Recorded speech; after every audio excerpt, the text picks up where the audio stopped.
नमस्कार। यूपीएससी या BPSC mains की तैयारी में जुटे सभी एस्पिरेंट्स का स्वागत है। आज हम एक ऐसे टॉपिक पर बात करने जा रहे हैं जो सच में एक गेम चेंजर साबित हो सकता है, और वो है जयप्रकाश नारायण की संपूर्ण क्रांति। देखिए, ये सिर्फ इतिहास का कोई पन्ना नहीं है, नहीं, ये एक ऐसा क्रांतिकारी दर्शन है, एक ऐसी सोच है जो पूरे सामाजिक ताने बाने को बदलने का दम रखती थी और जिसकी गूंज आज भी सुनाई देती है। तो सवाल ये है कि आखिर कैसे कोई एक अकेला इंसान एक ही वक्त में 7-7 क्रांतियों का सपना देख सकता है ना? हैरान करने वाली बात। यही सवाल हमें जेपी के विजन की उस असाधारण गहराई तक ले जाता है। तो चलिए साथ मिलकर इस विशाल कॉन्सेप्ट की एक एक परत को खोलते हैं और समझने की कोशिश करते हैं कि इसके मूल में क्या है। तो आज का हमारा सफर कैसा रहेगा?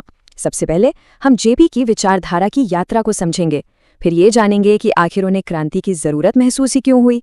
इसके बाद हम संपूर्ण क्रांति के विजन को ठीक से समझेंगे, इसके जो 7 आयाम हैं उन पर बात करेंगे, और आखिर में देखेंगे कि इसका अंतिम लक्ष्य यानी सर्वोदय क्या था।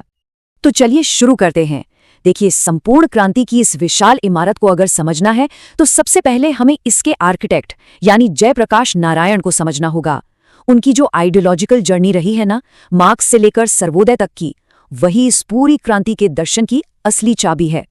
जेपी का जन्म बिहार के सिताबदियारा में हुआ। अपने शुरुआती दिनों में आप देखेंगे कि उन पर मार्क्सवादी और समाजवादी विचारों का बहुत गहरा असर था, लेकिन वक्त के साथ एक बड़ा बदलाव आया। वो धीरे धीरे गांधीवादी सिद्धांतों और सर्वोदय आंदोलन की ओर मुड़ गए।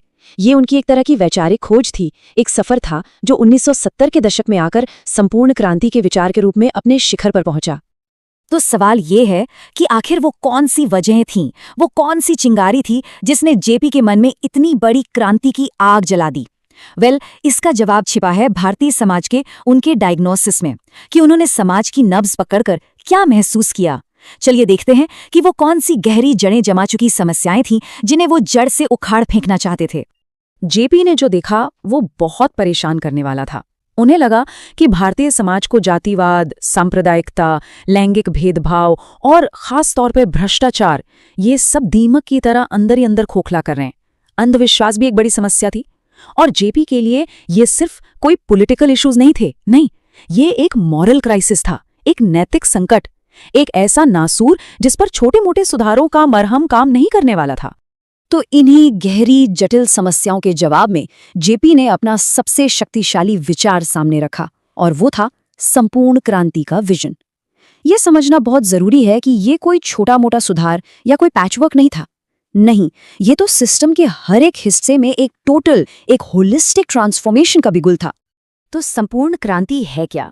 देखिए, इसका मतलब सिर्फ सरकार बदलना नहीं था कि एक पार्टी गई और दूसरी आ गई, नहीं, इसका मतलब कहीं ज्यादा गहरा था। आप इसे ऐसे समझिए जैसे किसी पुरानी जर्जर हो चुकी इमारत को पूरी तरह से गिराकर उसकी नींव से एक नया, मजबूत और न्याय पर आधारित समाज खड़ा करना। ये एक ऐसा बदलाव था जो इंसान और समाज की जिंदगी के हर पहलू को छूता हो। अब देखिए, इतना बड़ा आइडिया सुनने में बहुत अच्छा लगता है, लेकिन जेपी की खासियत इसी बात में थी कि उन्होंने इस विशाल विचार को प्रैक्टिकल बनाया, जमीन पर उतारा। कैसे?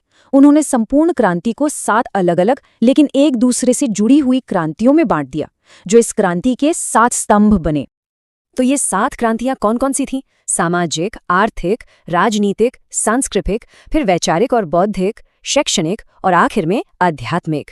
जेपी का मानना था कि ये 7 अलग अलग नहीं हैं, ये तो एक ही चादर के अलग अलग धागे हैं, और समाज में असली बदलाव, परमानेंट बदलाव तभी आ सकता है जब ये सभी क्रांतियां एक साथ, एक सुर में, एक लय में आगे बढ़ें।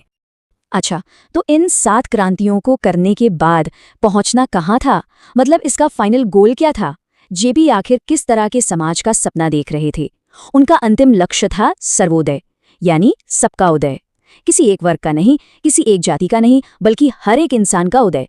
और इसके साथ ही एक ऐसे लोकतंत्र की स्थापना जो पार्टियों की राजनीति से, दलदल से मुक्त हो। और उनकी इस सोच का सार इस एक लाइन में झलकता है। वो कहते थे, मनुष्य के बीच के भेद मिटाने हैं, जात पात, छुआछूत सब कुछ समाप्त करना है। ये लाइनें उनके गहरे ह्यूमैनिज्म, उनकी इंसानियत और बराबरी के लिए जो उनकी जबरदस्त कमिटमेंट थी, उसका सबूत है। तो देखिए, उस वक्त जो पावर का सेंट्रलाइज स्ट्रक्चर था, मतलब सत्ता कुछ ही हाथों में सिमटी हुई थी, जेपी उस पिरामिड को ही तोड़ देना चाहते थे। और उनका विकल्प क्या था? उनका विजन था एक डिसेंट्रलाइज्ड यानी विकेंद्रीकृत और पार्टीलेस डेमोक्रेसी का, एक ऐसा दल विहीन लोकतंत्र जहां असली ताकत और संसाधन सच में लोगों के हाथ में हो, गांवों के स्तर पर, ग्राम सभा के स्तर पर। और हाँ, मेंस के आंसर्स में ये पॉइंट आपके विश्लेषण को एक अलग ही लेवल पे ले जा सकता है। और अब अंत में खास तौर पर मेंस एस्पिरेंट्स के लिए एक सवाल छोड़कर जा रहा हूं। जरा सोचिए, आज के भारत की जो सामाजिक और राजनीतिक चुनौतियां हैं, क्या उनको हल करने में जयप्रकाश नारायण के विचार आज भी उतने ही प्रासंगिक हैं? इस सवाल पर मंथन जरूर कीजिएगा, क्योंकि ये आपके एनालिटिकल और आंसर राइटिंग स्किल्स को और भी पैना करेगा।